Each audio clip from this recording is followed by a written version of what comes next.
你每日食得最多嘅係咩？係咪白飯、米線，抑或係茶餐廳嘅出前一丁菠蘿油？如果你日日都係咁食法，真係要小心啦。唔知你有冇發現，身邊越嚟越多朋友，甚至係自己，可能啱啱過咗30零歲、40零歲，體檢報告上面嘅血糖、血脂紅字就一盞盞燈咁着晒。明明個人望落唔算好肥，但個肚腩就越嚟越大，好似點減都減唔到咁。其實好大程度上係因為我哋食得精緻，澱粉太多啦。講真，大家都知白米飯香噴噴、熱辣辣最好食，但係白米喺加工過程入面，一早已經將最營養嘅麩皮同胚芽刨走晒，留低嘅基本上全部都係純澱粉。當你一碗一碗咁扒入口，呢啲澱粉入到肚，即刻轉化做葡萄糖，令你嘅血糖好似坐過山車咁直線衝上去。為咗應付咁高嘅血糖，你身體嘅胰島素就要瘋狂分泌，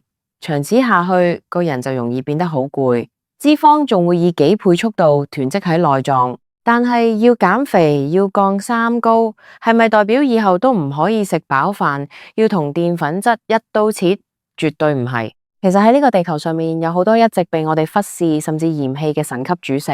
佢哋唔單止唔會令你血糖飆升，反而仲可以幫你越食越瘦，越食血管越乾淨。今日我就同大家全方位盤點全球10大嚴重被低估嘅健康主食，裏面有一款好多老人家用嚟餵卓嘅雜糧，竟然可以排到第6位，而榮登第1名嗰個，直情被譽為植物界嘅頂級蛋白質，營養價值高到連科學家都流口水。如果你想養到最啱香港人體質，又真係買得到、煮得方便嘅養生代餐，今日呢條片你一定要逐字逐句睇到尾，記得幫手點讚、收藏同施壓俾身邊有三高或者想減肥嘅屋企人。好啦，我哋由第10位開始講起，排喺第10位嘅係大麥，即係我哋平時聽得比較多嘅大麥仁或者洋薏米。大家唔好搞錯喎，洋薏米其實唔係平時去濕煲清紅蘿蔔湯嗰種中藥喎，薏米佢本身係一種全穀物。點解話大麥被低估？因為大家平時頂多係喺飲涼茶或者去糖水鋪食腐竹糖水嘅時候，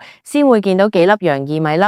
但其實佢嘅膳食纖維含量係白米嘅10幾倍。大麥最勁嘅地方係含有大量嘅水溶性膳食纖維，叫做葡聚糖。呢種物質入到腸道之後，會變成好似啫喱咁嘅黏性物質，它可以包裹住食物入面嘅膽固醇同油脂，等身體吸收少啲，然後直接排出體外。好多人50幾歲、60幾歲，血管開始硬化，醫生都會建議飲食要高纖。如果你平時煮飯嘅時候，裝一小把洋薏米落去一齊煲，你會發現成鍋飯嘅口感變得好彈牙，而且飽腹感頂足4-5個鐘頭，連下晝想食下午茶、食件蛋撻嘅慾望都冇埋。大麥嘅升糖指數，即係我哋講嘅 GI 值，只有大概25左右，比起白米飯高達80幾嘅數值，大麥絕對係控糖界嘅隱形冠軍。跟住落嚟第9位，可能好多人都食過，但從來冇當過，佢係正餐主食，佢就是芋頭。喺香港，大家講起芋頭，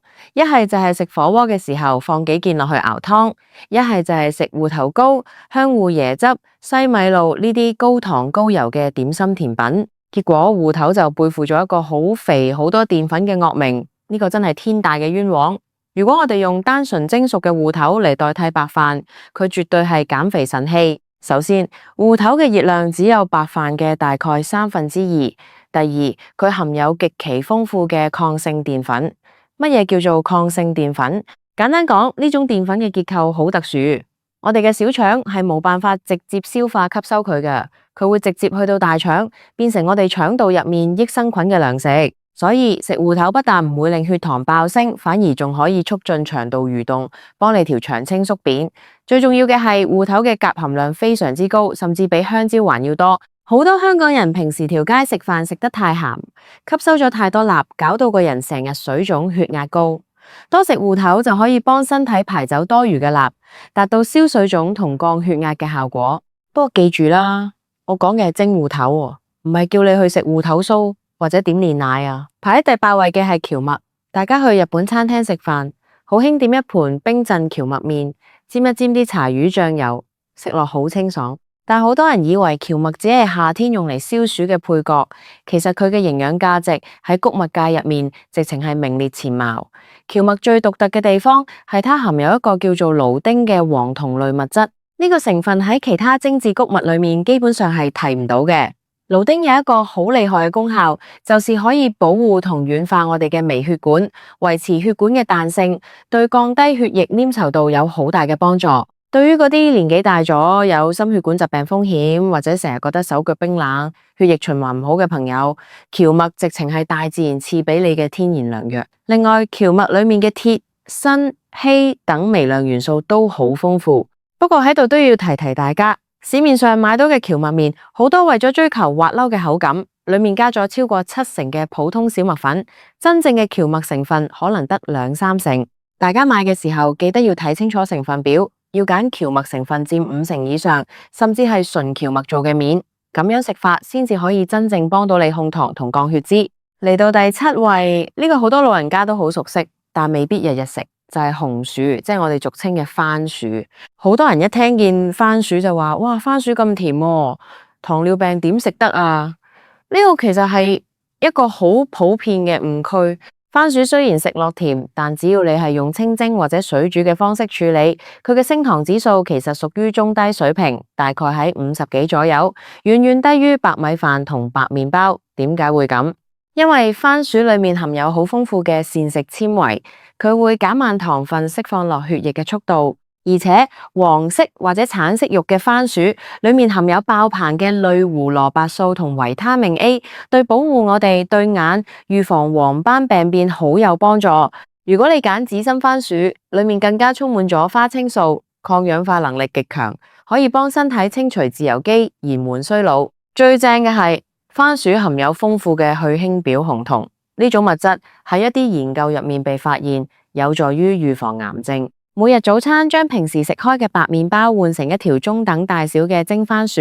你返工成個朝早都會覺得好有精神，而且腸道暢通，連去廁所都順暢好多。緊接住落嚟第6位，呢個就厲害啦，亦都係我哋標題裏面提到嘅小米。喺香港，好多人對小米嘅印象可能仲停留在好似係買嚟餵雀仔食嘅黃色細細粒雜糧，又或者只有喺北方菜館先會見到一碗熱騰騰嘅小米粥。點解小米咁好營養，竟然只能夠排喺第6位？因為前面嗰幾位真係太過逆天啦。但就算排第6，小米都絕對係一個寶藏。中醫一早就有講，小米最養脾胃，甚至形容小米熬出嚟嗰層黏稠嘅米油，功效堪比人參湯。從現代營養學角度睇，小米係一種完全不含麩質嘅全穀物。依家好多人有膚質過敏，食完麵包、意粉就會肚脹、肚瀉或者皮膚發炎、起濕疹。呢類朋友最啱就係食小米。小米嘅維他命 B1 含量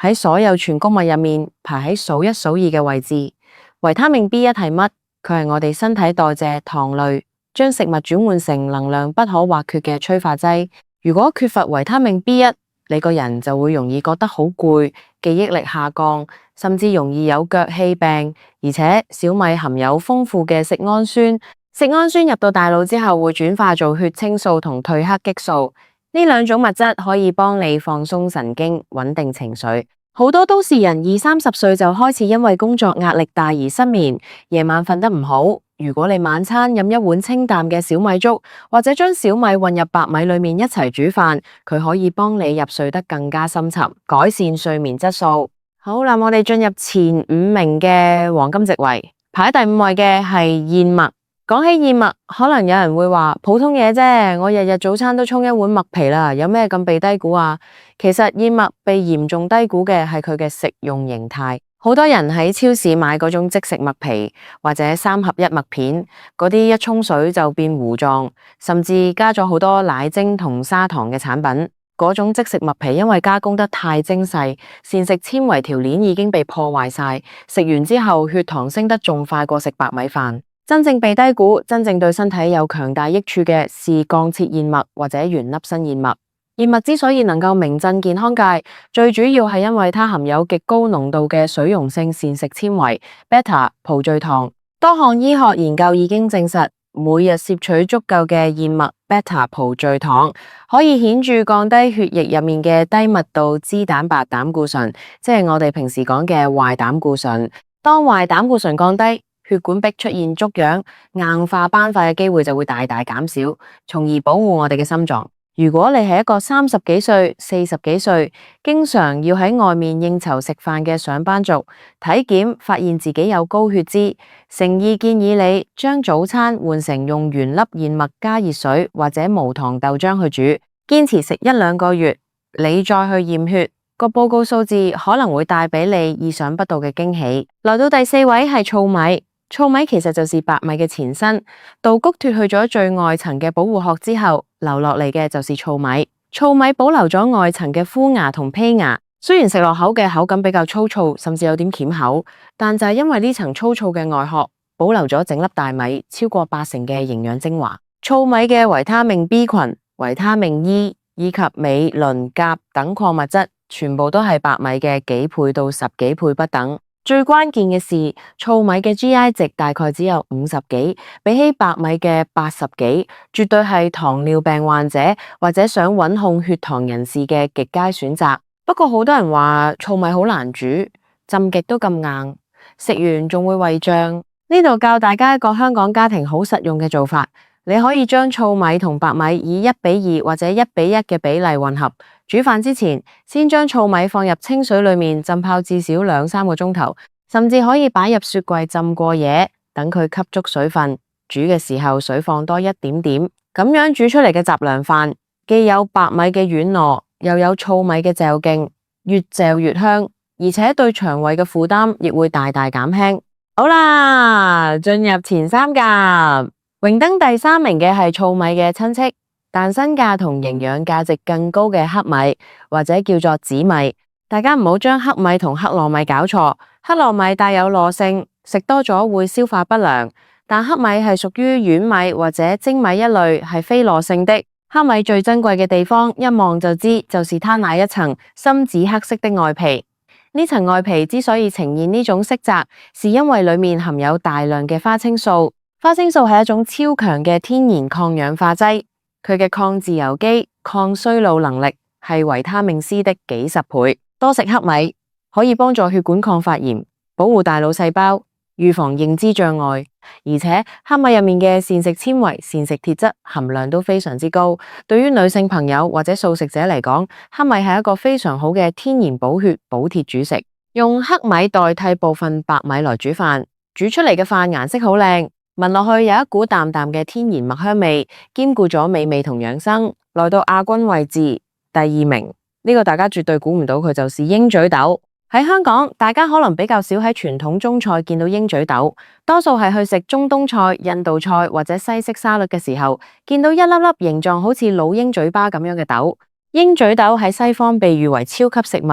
佢雖然係豆類，但佢嘅澱粉結構非常之完美。鷹嘴豆嘅主要成分是複合碳水化合物，消化速度極之緩慢，它的 GI 值低到只有30左右。這代表咩？這代表你食完一碗鷹嘴豆，你嘅血糖會表現得4平八穩，完全唔會有大波動。更勁嘅是，鷹嘴豆嘅蛋白質含量高達20%以上，而且含有豐富嘅不飽和脂肪酸同多種人體必需嘅氨基酸。你可以將鷹嘴豆蒸熟之後，直接當成正餐嘅主食嚟食，或者加一點點鹽同黑胡椒粉，擺入氣炸鍋炸到脆卜卜，當作口痕時嘅健康零食。對於想減脂增肌，抑或係需要嚴格控制血糖嘅朋友，鷹嘴豆絕對是一個不可多得嘅完美澱粉替代品。終於要揭曉第1名啦！究竟係邊一款主食能夠擊敗咁多強敵，營養爆燈，堪稱植物界頂級蛋白？冇錯，它就是藜米。大家可能經常喺高級西餐廳或者健康沙律包裏面見到一粒粒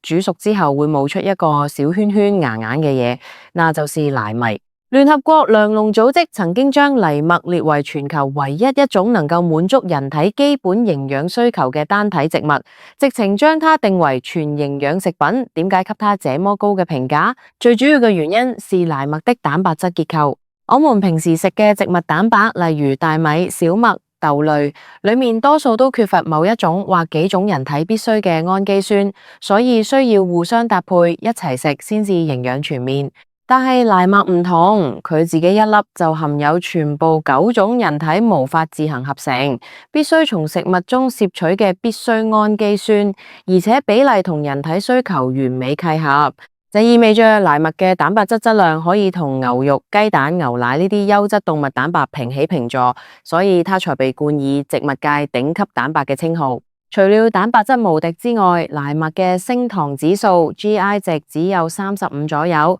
屬於極低水平。它含有豐富嘅不飽和脂肪酸、維他命 E、類金屬元素、黃酮類化合物等。對於香港人常見嘅都市病，好似高血糖、高血脂、脂肪肝、慢性發炎等，藜麥都有非常好嘅改善作用。而且藜麥嘅煮法極之簡單，它不需要像糙米那樣浸泡好耐，你只需要把它洗乾淨，放進電飯煲，好似平時煮白米飯咁，水同藜麥嘅比例大概是1:2，煮15到20分鐘，等到它煮出小尾巴胚芽嘅時候就食得。你可以單獨煮，也可以抓一把混入白米飯裏面，食落口彈牙有咬口，仲帶有一種淡淡嘅堅果香氣。不論你是想要減肥瘦身嘅20幾歲、30幾歲年輕人，還是想要穩控三高嘅50幾歲、60幾歲嘅長者，